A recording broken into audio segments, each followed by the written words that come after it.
Hello दोस्तों, मैं चंद्रदीप आपका स्वागत करता हूं आपके अपने यूट्यूब चैनल में जिसका नाम है डरावनी कहानियाँ। यहाँ आपको भूत प्रेत, चिन्नाद, चुड़ैल, डायन और अर्बन लेजेंड से जुड़ी सच्ची घटनाएं सुनने को मिलेगी। तो कमरे की लाइट ऑफ कर लीजिए और हेडफोन लगा लीजिए और तैयार हो जाइए सुनने के लिए डरावनी कहानियाँ।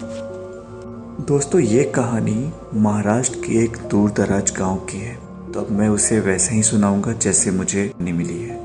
पहाड़ों की छाया में बसा गांव कभी शांत हुआ करता था, लेकिन हाल ही में एक भयानक अफवाह ने गांव वालों को दहला दिया है। गांव के बुजुर्ग मुझिया की बातें करते हैं, एक आत्मा जो पेड़ों में रहती है और गांव वालों को डराती है। वहीं अन्य का मानना है कि यह किसी की हत्या का बदला लेने वाली आत्मा है। एक रात एक युवक मोहन जंगल से लकड़ी काट कर लौट रहा था। हवा में अजीब सी सरसराहट हुई और उसने मुस्कुराने की आवाज सुनी।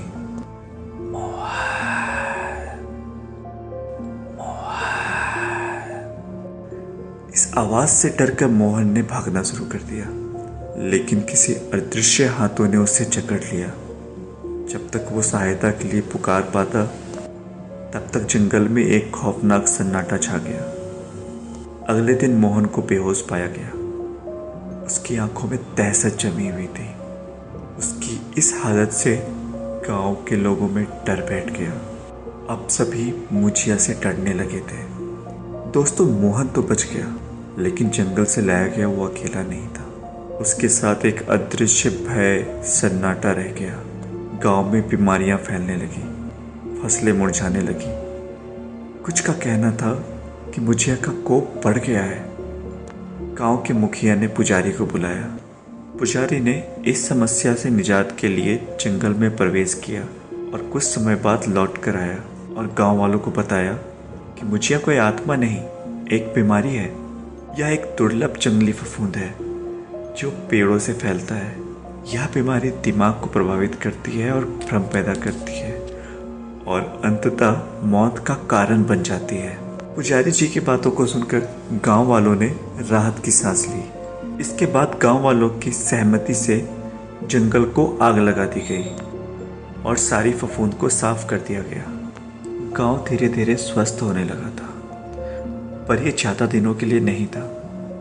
कुछ ही रातों के बाद एक बार जब मोहन अकेला सो रहा था, तो उसने फिर सुना,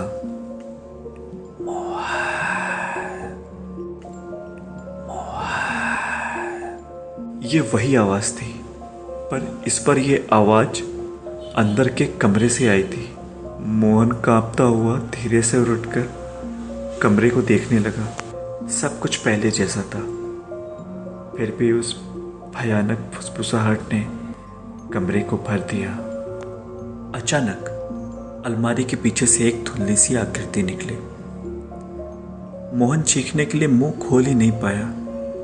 वह आकृति धीरे धीरे उस तरफ बढ़ रही थी, मानो उसमें समाना चाहती हो। तभी एक अजीब सी घटना हुई। बाहर मुर्गे की आवाज आई।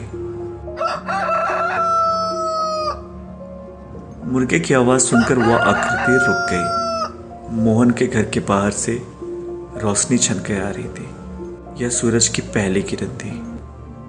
एक पल के लिए सब कुछ जम गया। फिर आकृति अलमारी के पीछे से गायब हो गई। सन्नाटा फिर छा गया और इस सन्नाटे में मोहन को सिर्फ अपने तेज धड़कनों की आवाज सुनाई पड़ रही थी। मोहन ने पूरी तरीके से सुबह होने का इंतजार किया। सुबह होते ही मोहन गांव के सबसे बुजुर्ग व्यक्ति के पास पहुंचा। बुजुर्ग ने उसकी पूरी बात सुनी और फिर उसने बताया कि मुझे बीमारी थी, ये तो ठीक है, लेकिन जंगल की आत्मा को भगाने के लिए हमने जो अनुष्ठान किया था उसमें एक चूक हो गई। इससे हमने उससे शांत करने के बजाय और क्रोधित कर दिया है। अब गांव में एक नया खतरा मंडरा रहा था। एक क्रोधित आत्मा जिसका रूप अस्पष्ट था, जो सिर्फ रात में ही आता था।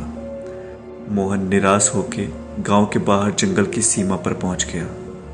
शाम ढलती रही पेड़ों के साए लंबे और खौफनाक लग रहे थे। तभी उसे याद आया, बुजुर्ग ने जंगल की आत्मा को शांत करने की बात कही थी। उसने गांव के ही एक इंटरनेट कैफे में जाकर इसकी खोज शुरू की और कई घंटों तक पढ़ता रहा।